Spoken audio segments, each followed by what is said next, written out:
Hello students, welcome to Preet classes. I hope all of you are healthy, safe, happy. Especially that students, due to closing school, you are very caring about your study in COVID time. Students, if you like my video, please share, subscribe, so that every video of mine will be reached to you. Students, in lecture 4, we have done question 1, 2, 3, 4 and 6 of exercise 1.2. Today, we will discuss about question 5th and 7th. So, let's start. Question 5th. Check whether 6 raised to power n can end with the digit 0 for any natural number n. Students, इसने बोल रखा है कि check whether कि बताइए, check करके बताइए कि क्या 6 रेज टू पावर n है, कोई नंबर है, उसकी जो ending digit it means unit digit वो 0 होगी, जहां पे n कोई भी नेचुरल नंबर हो सकता है. स्टूडेंट्स, सबसे पहले हमें ये पता है कि अगर कोई भी नंबर है, अगर उसकी यूनिट डिजिट 0 है, तो जब हम उसको प्राइम फैक्टर करेंगे तो उसके प्राइम फैक्टर में 2 और 5 दोनों आएंगे. तभी जब, क्योंकि या हम बोलें कि जो अगर कोई भी नंबर है जिसकी एंडिंग डिजिट है वो 0 है, तो वो क्या होगा, 10 का मल्टीपल होगा. जैसे एग्जांपल लेकर करते हैं कि हमने 120 का केस लिया. जो 120 है उसका हम बोले कि जो यूनिट डिजिट है वो 0 है, या बोले कि जो 120 है उसकी एंडिंग डिजिट है वो 0 है. तो ये कब आई कि जब हमने इसको प्राइम फैक्टर में स्प्लिट किया, तो हमने क्या देखा कि इसके जो प्राइम फैक्टर है, जो प्राइम फैक्टर में हमने स्प्लिट किया था, वहां पे इसके 2 और 5 क्या है, एज ए प्राइम फैक्टर. या हम बोले कि जो 120 है वो 10 का क्या है, मल्टीपल है. तो अगर वहां पे अगर कोई भी नंबर है, यदि उसका यूनिट डिजिट 0 है, तो ये जरूरी है कि उसके प्राइम फैक्टर में 2 और 5 मिलेंगे. तो चलिए देखते हैं कि क्या 6 रेज टू पावर n को जब हम एज ए प्राइम फैक्टर्स में स्प्लिट करते हैं तो वहां पे हमें 2 और 5 मिलते हैं या नहीं. तो सबसे पहले हमने लिखना है कि since we know that if any number, कि अगर कोई भी नंबर है हुज एंडिंग डिजिट इज 0, जिसका एंडिंग डिजिट, जिसकी यूनिट, जिसका इकाई का अंक 0 है, तो has a prime factors in the pairing of 2 and 5. तो उसके जब हम प्राइम फैक्टर्स करेंगे तो वहां पे 2 और 5 मिलेगा. तो स्टूडेंट्स, हमने तो 6 रेज टू पावर n का करना है, तो इसके लिए हमने पहले 6 का किया. तो 6 का किया तो वहां पे हमने प्राइम फैक्टर्स क्या मिले, 2 और 3. फिर हमने 6 रेज टू पावर, क्योंकि हमने तो 6 रेज टू पावर n का ही तो बताना है कि क्या ये 6 रेज टू पावर n है, उसका जो यूनिट डिजिट है वो 0 है. तो हमने यहाँ दोनों तरफ n raise to n power ले ली. तो यहाँ पे क्या बन गया, लेफ्ट हैंड साइड में 6 raise to power n and right hand side में क्या बन गया, 2 into 3 raise to power n. तो स्टूडेंट्स, हमने 6 रेज टू पावर n को जब फैक्टराइज किया तो वहां को हमें देखने को मिला कि वहां पे 2 और 5 क्या है, प्राइम फैक्टर्स नहीं है, क्योंकि यहाँ पे तो 2 और 3 है ना. तो इस चीज को देखकर हमने बोला कि जो 6 रेज टू पावर n है उसकी जो एंडिंग डिजिट है वो 0 नहीं हो सकती, क्योंकि उसका प्राइम फैक्टराइजेशन करने के बाद 2 और 5 एज ए प्राइम फैक्टर्स नहीं है, जो हमने ये 120 का केस लेके सोल्व किया है. तो देखिए स्टूडेंट्स, यहाँ पे हमने जब 6 रेज टू पावर n है, जब हमने लेफ्ट हैंड साइड में पावर n की, तो राइट हैंड साइड में भी पावर n हो जाएगी. तो इस चीज को हम ऐसे भी तो खोल सकते हैं कि a is equal to c cross d है. तो हमने लेफ्ट हैंड साइड में a raise to power n ली, तो राइट हैंड साइड में भी क्या बन गया, c into d raise to power n. तो इस चीज को हम ऐसे भी तो अलग अलग खोल सकते हैं ना कि c raise to power n अलग से इंटू में d raise to power n. तो students, I hope all is clear. तो चलिए देखते हैं क्वेश्चन 7 में क्या बोल रखा है कि there is a circular path around a sports field, कि कोई भी खेल का मैदान है, खेल का कोई एक क्षेत्र है जिसके चारों तरफ एक सर्कुलर पाथ है. Sonia takes 18 minutes to drive 1 round of the field, कि इस सर्कुलर पाथ का राउंड करने के लिए सोनिया कितना टाइम लेती है, 18 minute. And while Ravi takes 12 minutes for the same, और वहां पे रवि कितना टाइम लेता है, 12 मिनट. सोनिया लेती है 18 minute, Ravi suppose suppose they both start at the same point, कि मान लिया कि वे दोनों एक ही पॉइंट से चलना स्टार्ट करते हैं, and at the same time, और सेम टाइम में चलना स्टार्ट करते हैं, and go in the same direction, और एक ही दिशा में जाते हैं। After how many minutes will they meet again at the starting point, कि कितने मिनट बाद वे एक दूसरे को स्टार्टिंग पॉइंट पे मिलेंगे। तो हमने ले लिया कि मान लो कि ये है जो ABCD, ये कोई भी स्पोर्ट्स फील्ड है और इसके चारों तरफ ये कोई भी सर्कुलर पाथ है। तो मान लिया कि ये सोनिया है और ये रवि है, ये दोनों किसी मान लो कि E पॉइंट से चलना स्टार्ट करते हैं।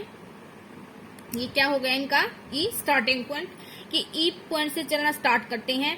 इस पूरे राउंड को कंप्लीट करने के लिए सोनिया 18 मिनट्स लेती है और वही रवि है वो 12 मिनट्स लेता है। तो हमने ये, तो वही जो रवि है वो 12 मिनट्स लेता है। तो स्टूडेंट्स देखिए, इस एक्सरसाइज में हम या तो HCF निकाल रहे हैं या फिर LCM निकाल रहे हैं। तो यहाँ पे हमने देखना है कि क्या HCF आएगा या LCM आएगा 18 और 12 का। तो देखिए स्टूडेंट्स, जो HCF है वो गिवन नंबर से छोटा ही आता है। तो यहाँ पे मान के चलिए कि वो दोनों का 18 और 12 का HCF 2 आ गया। वैसे तो स्टूडेंट्स वो तो हम सोल्व आउट करने के बाद ही पता करेंगे नहीं कि वो कितना आया, लेकिन हम मान के चलते हैं कि वो 18 और 12 का जो HCF है वो 2 है। तो इसका मतलब क्या हो गया कि जो वो रवि और जो वो सोनिया थी, वो एक दूसरे को 2 मिनट्स बाद मिलेंगी, लेकिन ऐसा तो पॉसिबल नहीं है, क्योंकि एक कंप्लीट राउंड के लिए सोनिया तो 18 मिनट्स लेती है और वही रवि 12 मिनट्स लेता है। क्या पॉसिबिलिटी हो सकती है कि वो इनसे कम टाइम में इस चीज को कवर कर लेंगे? नहीं ना। तो इट मीन्स यहाँ हमने क्या चीज फाइंड आउट करनी है, LCM ऑफ 18 एंड 12। तो चलिए करते हैं। Sonia takes 18 minutes and where Ravi takes 12 minutes. Both will be meet again at the starting point, कि दोनों स्टार्टिंग पॉइंट पे कब मिलेंगे, कि LCM ऑफ 18 एंड 12। तो स्टूडेंट्स हमने सीखा था पिछली वीडियो में कि जब हम LCM या HCF फाइंड आउट करते हैं तो प्राइम फैक्टराइजेशन मेथड का यूज करते हैं। तो चलिए करते हैं। 18 2 पे कितने पे गया, 9 पे। ये कितने पे गया, 9 3 पे। और अब 12 है, कितने पे गया, 2 पे किया तो जब 6 पे, और फिर ये 3 पे गया। तो इसलिए 18 को प्राइम फैक्टर्स के प्रोडक्ट में कैसे डिफाइन कर सकते हैं, 2 cross 3 cross 3, and 12 can be written in the form of 2 cross 2 cross 3। तो यहाँ देखिए हमने तो LCM फाइंड आउट करना है ना, तो सो LCM of 18 and 12 will become, जो कॉमन है दोनों में वो सिंगल टाइम्स लेना है, और जो देखो यहाँ पे कॉमन क्या है, 2 है एंड 3 है, तो ये सिंगल्स टाइम ले लिया। बाकी का कितना बचा, यहाँ 3 बच गया, यहाँ पे 2 बच गया। तो फिर हम क्या करते हैं कि LCM में जो बाकी के नंबर्स बच गए उनको भी लेते हैं। तो फिर क्या बन गया यहाँ पे, चलिए देखते हैं। LCM of 18 and 12 will become 3 2 जा 6, एंड यहाँ पे 3 2 जा 6 एंड 6 6 जा 36।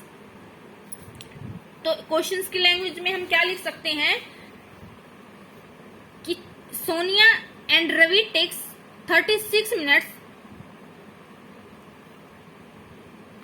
सोनिया, सो क्वेश्चंस की लैंग्वेज में हम कैसे बोल सकते हैं, Sonia and Ravi takes 36 minutes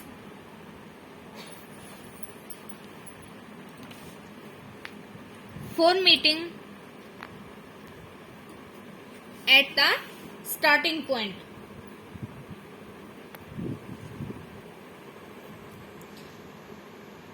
कि स्टार्टिंग पॉइंट पर मिलने के लिए सोनिया रवि कितना टाइम लेते हैं, 36 मिनट्स। ओके स्टूडेंट्स, तो एक्सरसाइज 1.2 इज कंप्लीट। तो हम चलते हैं अब एक्सरसाइज 1.3 की तरफ। इससे पहले हमारे पास एक थ्योरम है 1.3। एक बार इसको भी रीड कर लेते हैं। देखिए इसमें क्या बोल रखा है कि लेट P बी ए प्राइम नंबर, कि P कोई भी अभाज्य संख्या है। If P divides A square, यदि p है वो a स्क्वायर को डिवाइड करता है, तो हमने ये चीज हमारे पास गिवन है कि p divides a square, then p divides a, तो हमने क्या चीज फाइंड आउट करनी की क्या p है वो a को भी डिवाइड करता है, वे a is any positive integer, a कोई भी positive integers, it means any natural number. Students यहाँ पे इसने हमारे पास दे रखा कि यदि p a स्क्वायर को डिवाइड करता है तो हमें बताना है कि क्या p a को भी डिवाइड करेगा। तो चलिए देखते हैं क्या रहता है। हमने लेट कर लिया, ये थ्योरम है, तो हम इसको कैसे स्टार्ट करेंगे इसके आंसर को एज ए प्रूफ। तो हमने क्या किया कि let the prime factorization of a is, हमने मान लिया कि a के प्राइम फैक्टर्स क्या है, p1 p2 p3 up to pn, जहाँ पे p1 p2 pn क्या है, प्राइम नंबर्स होंगे ना। जैसे कि हमने यहाँ पे क्या था हमारे पास, एक पॉजिटिव इंटीजर्स था, it means any natural number. तो हमने लेट कर लिया कि वो a है 20 है, 20 भी तो एक पॉजिटिव इंटीजर्स है ना। तो जब हम इस 20 को का प्राइम फैक्टराइजेशन करेंगे तो क्या बनेगा, 2 क्रॉस 5, 2 क्रॉस 5 बनेगा। तो यहाँ पे हमने वही चीज यहाँ पे इसने वर्डिंग में शो कर रखी है कि कोई a है उसके prime factors p1 p2 up to pn बनेंगे, जहाँ पे p1 p2 pn है वो प्राइम्स नंबर है, वो अलग अलग भी हो सकते हैं, वो सेम भी हो सकते हैं। देखिए यहाँ पे 2 रिपीट हुआ है ना, अगर हम 10 लेते हैं, मान लो कि हमने 10 ही लिया, तो 10 को प्राइम फैक्टराइजेशन में स्प्लिट किया तो क्या बना, 2 क्रॉस 5। तो यहाँ पे ये अलग अलग आए हमारे पास, तो इसने यही बोल रखा कि जब किसी भी पॉजिटिव इंटीजर्स को हम प्राइम फैक्टर्स में स्प्लिट करते हैं तो जो उनके प्राइम फैक्टर्स आते हैं वो अलग अलग भी हो सकते हैं, वो सेम भी हो सकते हैं। तो देखिए हमने फ्रॉम इसको फर्स्ट इक्वेशन मान लिया। अब हमने इसका a स्क्वायर किया, a स्क्वायर करने के बाद लेफ्ट हैंड साइड में स्क्वायर हुआ तो राइट हैंड साइड में भी स्क्वायर हो गया। तो ये क्या बन गया, इसको मैं अलग अलग से भी लिख सकती हूँ, या इसको मैं हम कहें कि ऐसे भी लिख सकते हैं, p1 का स्क्वायर p2 का स्क्वायर अप टू pn का स्क्वायर। तो हमारे पास क्या चीज गिवन है स्टूडेंट्स कि जो p है वो a स्क्वायर को डिवाइड करता है। इट मीन्स फंडामेंटल थ्योरम थी ऑफ अरिथमेटिक्स की, उसने क्या बोला था, यदि कोई भी प्राइम फैक्टर्स है वो किसी नंबर, तो देखिए स्टूडेंट्स हमारे पास क्या गिवन है कि जो p है वो a स्क्वायर को डिवाइड्स करता है। तो वही हमने पिछले लेक्चर में किया था कि जो फंडामेंटल थ्योरम है वो हमें क्या बोलती है कि अगर कोई नंबर है, अगर कोई प्राइम नंबर है वो किसी पॉजिटिव नंबर्स को डिवाइड करता है तो इट मीन्स वो उसके प्राइम फैक्टर्स में जरूर मिलेगा। तो यहाँ पे क्या बन गया फंडामेंटल थ्योरम्स के अकॉर्डिंग कि p is one of the prime factors of a square, की p है वो a स्क्वायर का प्राइम फैक्टर्स जरूर होगा। एक फिर उसने एक यूनिकनेस भी दी थी कि जब उसके अंदर जब कोई नंबर है, अगर कोई प्राइम फैक्टर्स है, according to the uniqueness of fundamental theorem कि p is the one of p1 p2 and pn। तो देखिए यहाँ पे क्या था कि जो p है वो स्क्वायर को डिवाइड करता था, तो इट मीन्स यहाँ पे क्या है कि a स्क्वायर के प्राइम फैक्टर्स क्या है, p1 p2 और pn है। यहाँ पे तो इसके prime factor p1 p2 pn है, और इसने स्टेटमेंट में दे रखा है कि p है वो स्क्वायर को डिवाइड कर रहा है। तो इट मीन्स या तो p1 p के इक्वल होगा, या p2 p के इक्वल होगा, या फिर pn p के इक्वल होगा, वो pn माइनस 1 भी p के इक्वल हो सकता है। तो it means p is one of the p1 p2 and pn। तो हमने लेट कर लिया कि वो जो p1 है वो p के इक्वल है। तो यहाँ जो p1 p के इक्वल है, तो यहाँ पे देखिए इस सेकंड इक्वेशन का हमने फर्स्ट इक्वेशन में यूज किया। तो यहाँ पे a क्या बन गया, a क्या बन गया स्टूडेंट्स, p इंटू में p2 इंटू में p3 up to so on pn। तो यहाँ पे देखिए स्टूडेंट्स जो p है वो a के प्राइम फैक्टर्स में मिल गया। तो इसका मतलब then again by using fundamental theorems of arithmetics p divides a, की यहाँ पे p भी a को डिवाइड करेगा। हमने यही चीज तो प्रूव करनी थी कि देन p डिवाइड्स a, तो हेंस प्रूव। तो ये थ्योरम क्या हो गई, prove. I hope it is clear. तो चलिए स्टूडेंट्स अब क्वेश्चंस की तरफ चलते हैं। मैं आपको एक क्वेश्चन कंप्लीट करके दिखाती हूँ, आपको एग्जाम में ऐसे ही करना है। एक्सरसाइज आ गई हमारे पास 1.3। तो देखिए इसका फर्स्ट क्वेश्चन, ये एक्सरसाइज मोस्ट इम्पोर्टेंट है स्टूडेंट्स, आपने ध्यान से करनी है। इसका मैं एक एक स्टेप बताऊंगी, आपको कोई भी स्टेप स्किप नहीं करना है। जैसा मैं कर रही हूँ आपको एग्जाम में वैसे ही करके आना है। तो चलिए, prove that √5 is irrational. Students यहाँ हमारे पास √2 भी मिल सकता है, √3 भी मिल सकता है, √7 भी मिल सकता है, √11 भी मिल सकता। It means any prime number, sorry any irrational number, कि कोई भी रेशनल नंबर मिल सकता है। उनका सेम प्रोसीजर चलेगा जैसा कि अब हम करने जा रहे हैं। देखिए, इस टाइप के क्वेश्चंस को स्टूडेंट्स हम कॉन्ट्राडिक्शन लेके करेंगे कि लेट कर लिया, let if possible √5 is rational,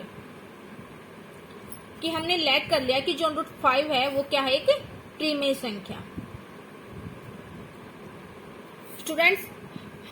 students हमने लेक्चर फर्स्ट में प्रीमेय संख्या के बारे में, या मैं कहूं कि हमने रेशनल नंबर्स के बारे में स्टडी किया था। तो वहां पे क्या था कि those numbers which can be write in the form of p upon Q where Q does not equal to 0।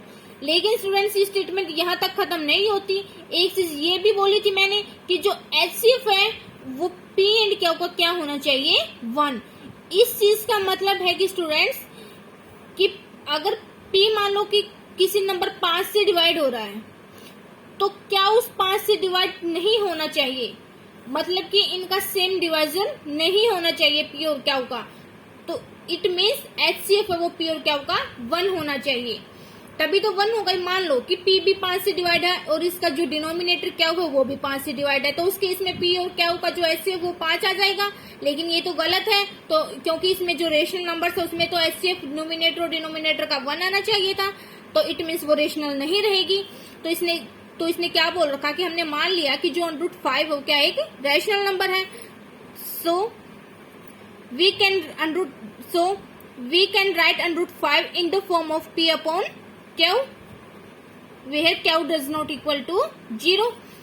इस √5 के अपॉन में 1 कर दूं तो कोई फर्क नहीं पड़ेगा। ये होगा हमारे पास स्टेप फर्स्ट। अब स्टेप सेकंड देखिए students, taking cross multiplication.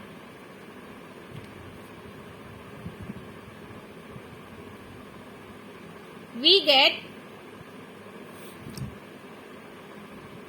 Q √5 is equal to P। Okay students, step third देखिए। स्टेप थर्ड में हम क्या करते हैं, स्क्वेयरिंग बोथ साइड।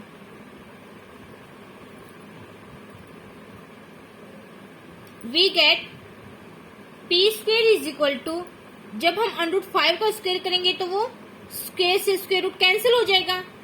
जैसे कि √5 का जब हम स्क्वेयर करेंगे तो यहाँ पे स्क्वेयर से स्क्वेयर रूट कैंसिल हो जाता। यहाँ पे स्टेप थर्ड में हमने स्क्वेयरिंग इसलिए की ताकि हम स्क्वेयर रूट को कैंसिल कर सकें। स्टूडेंट्स हमें पता है कि हम जब किसी स्क्वेयर रूट को कैंसिल करना होता है तो हम उस संख्या का स्क्वेयर करते हैं। अगर हमने किसी संख्या का स्क्वेयर कैंसिल करना होता है तो हम वहां पे स्क्वेयर रूट लेते हैं। तो चलिए, step third becomes p² is equal to 5q²। तो स्टूडेंट्स हमें क्या मिला यहाँ पे कि जो 5 है वो क्या है, p² को डिवाइड कर रहा है बाय यूजिंग प्रीवियस थ्योरम जो हमने रिसेंटली की थी। So we can say that, यहाँ पे इक्वेशन फर्स्ट मान लो इसको। So from equation first we can say that 5 divides p²। यदि 5 p² को डिवाइड करता है तो इट मीन्स 5 वो p को भी डिवाइड करेगा। तो दिस इंप्लाइज दैट, ये दिस इंप्लाइज का साइन है students, this implies that 5 divides p। For example कि हमने लेट कर लिया कि जो p है वो हमारे पास 5 ही है। अगर हम 5 का स्क्वायर लेंगे तो p² क्या बन जाएगा, 25। तो देखिए स्टूडेंट्स, जो 5 है यहाँ पे वो 25 को क्या कर रहा है, डिवाइड कर रहा है। यदि 5 पी स्क्वायर को डिवाइड कर रहा है तो इसलिए 5 पी को भी डिवाइड करेगा ना। यहाँ पे पी क्या बन जाएगा, 25 का 5 ही बन जाएगा ना, और 5 तो 5 से डिवाइड होता ही है। That means 5 divides P. तो देखिए स्टेप 4। तो स्टेप 4 में क्या होगा स्टूडेंट्स, देखिए स्टेप 3 में क्या मिल गया हमें कि जो 5 है वो पी को डिवाइड करता है। तो it means we can write P in the form of 5R, where R is any integers। देखिए अगर 5 P को डिवाइड करता है तो इट मीन्स मैं P को 5 का कोई भी मल्टीपल ले सकती हूँ ना। तो यहाँ पे हमने बस वही लिखा है कि P is equal to 5R। If step 5 में हम क्या करेंगे, अगेन स्क्वेयरिंग। ये जो स्टेप 4 की जो इक्वेशन है उसको हमने सेकंड मान लिया। स्टेप 5 में है again squaring on both side of second. तो हमें क्या मिला, P square is equal to 5R square. This implies that P square is equal to 25R square. तो यहाँ पे देखिए जो पी स्क्वेयर है वो हमारे पास क्या आ गया, 25R स्क्वेयर। जो ये इक्वेशन फर्स्ट है इसको मैं इक्वेशन थर्ड में पुट कर दूं। Putting equation first in equation third we get, putting equation first in equation third we get, क्या थी हमारे पास इक्वेशन फर्स्ट, पी स्क्वायर की वैल्यू क्या थी 5 क्यू स्क्वायर, वो हमने इक्वेशन थर्ड में पुट कर दी। क्या बन गया हमारे पास, 5 Q square is equal to 25R square. इस 5 को आप राइट हैंड साइड में लेकर जाओ तो क्या बन जाएगा, 25/5R स्क्वायर। तो इसको कैंसिल कर देगा तो क्या बन गया यहाँ से, Q square is equal to 5R square. तो देखिए स्टूडेंट्स हमारे पास फिर से क्या आ गया कि जो 5 है वो क्यू स्क्वायर को डिवाइड करेगा, क्योंकि क्यू स्क्वायर है वो 5 का मल्टीपल ही है ना। तो यहाँ से हम क्या कह सकते हैं कि this implies that 5 divides Q square. अभी हमने पीछे किया था कि जब 5 पी स्क्वायर को डिवाइड करता है तो इट मीन्स 5 पी को भी डिवाइड करेगा। सेम केस यही लगेगा कि यदि 5 क्यू स्क्वायर को डिवाइड करता है तो इट मीन्स 5 डिवाइड्स क्यू।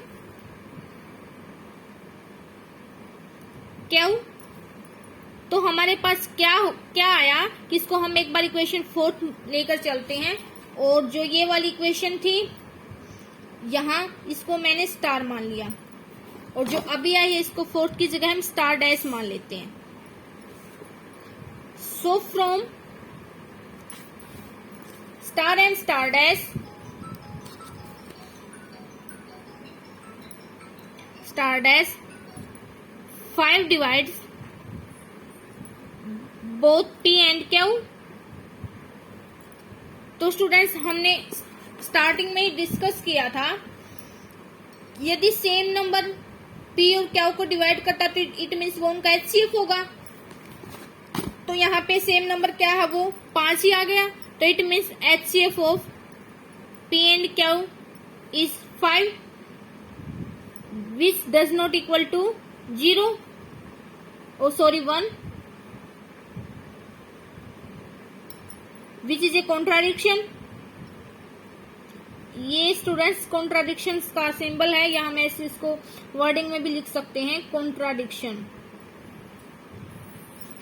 यहाँ पे कॉन्ट्राडिक्शन क्यों आई, देखिए हमने जो √5 था उसको एक रेशनल नंबर माना था, और उस रेशनल नंबर किसकी फॉर्म में था, P/Q की फॉर्म में था, जहां पे जो P और Q का HCF था वो 1 था। अगर ये कंडीशंस वो फुलफिल कर रहा था तभी तो हमने उसको क्या माना था कि वो रेशनल नंबर है। लेकिन हमने बाद में जब सोल्व किया तो हमें पता चला कि जो P और Q का HCF है वो 5 आ रहा है। तो इसका मतलब जो 5 और 1 के इक्वल तो हो नहीं सकता। इसका मतलब क्या आया हमारे पास कि जो हमने अज्यूम किया था वो गलत किया था, कि हमारे पास इसी वजह से हमारे पास क्या आ गया यहाँ पे कॉन्ट्राडिक्शन। तो hence √5 is irrational number. Okay student, आपको ये क्वेश्चन ध्यान से करना है, मोस्ट इंपोर्टेंट एक्सरसाइज है ये। इस टाइप के जो क्वेश्चन है वो एग्जाम में पूछे जाते हैं। इसको जैसे मैंने सोल्व करवा रखा है स्टेप्स लेकर, वैसे ही आपको एग्जाम में करके आना है। और अब जो सेकंड क्वेश्चन है उसको मैं लैंग्वेज में नहीं कराऊंगी, उसके बारे में मैं आपसे डायरेक्ट ही डिस्कस करूंगी, क्योंकि मैंने जो लिखने का जो प्रोसीजर है, जो मेथड है, जो तरीका है, वो मैंने क्वेश्चन नंबर फर्स्ट में आपको बता दिया। तो चलिए सेकंड क्वेश्चन क्या बोलता है कि prove that 3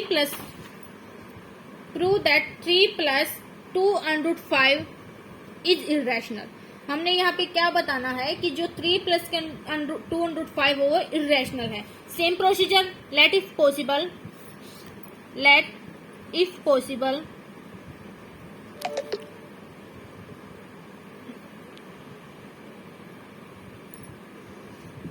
if possible 3 plus 2√5 is a rational number. So by definitions of rational number, 3 plus 2√5 can be written in the form of P upon Q, where Q does not equal to 0. 3 plus के 2√5 can be written in the form of P upon Q, where Q does not equal to 0, and HCF of P and Q will be 1.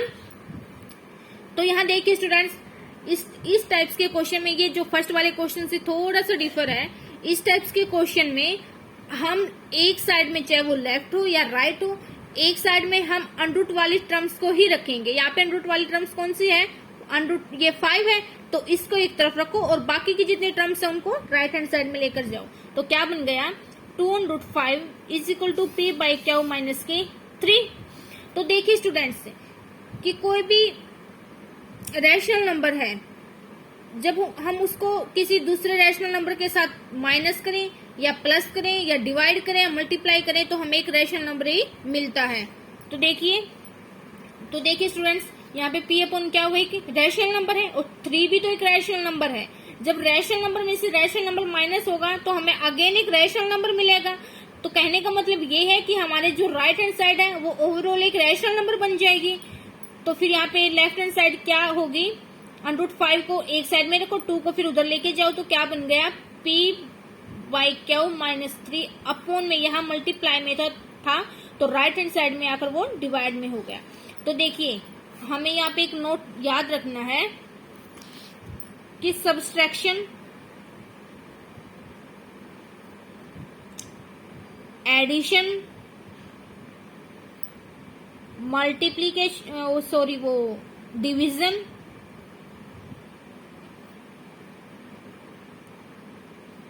And multiplication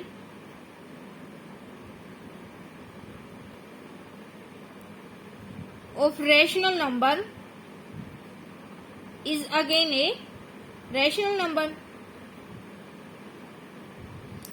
तो यहाँ पे देखो ये ऊपर वाला क्या है? एक रेशनल नंबर है, नीचे 2 भी एक रेशनल नंबर है। जब रेशनल नंबर से रेशनल नंबर को डिवाइड किया तो अगेन हमें क्या मिल गया? पूरा एक रेशनल नंबर। लेकिन यहाँ पे देखिए राइट हैंड साइड में तो हमारे पास क्या हो गया? ये रेशनल नंबर, बट हमारे पास जो लेफ्ट हैंड साइड है उसमें हमने क्वेश्चन फर्स्ट में डिस्कस किया कि √5 क्या है? कि इरेशनल नंबर, और हम जानते हैं कि जो रैशनल नंबर है वो इरेशनल नंबर के इक्वल नहीं होता। तो यहाँ पे फिर से हमारे पास क्या आ गई? कॉन्ट्राडिक्शन। तो चलते हैं, देखिए here left hand side is a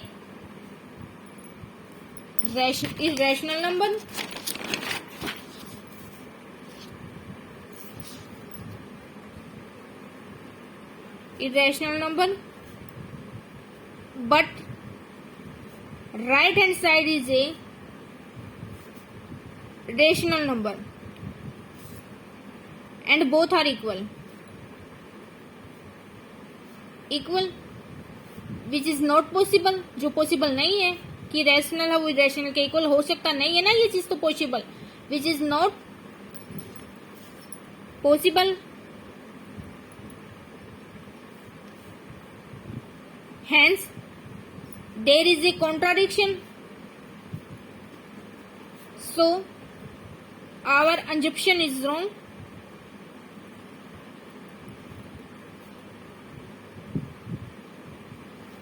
Hence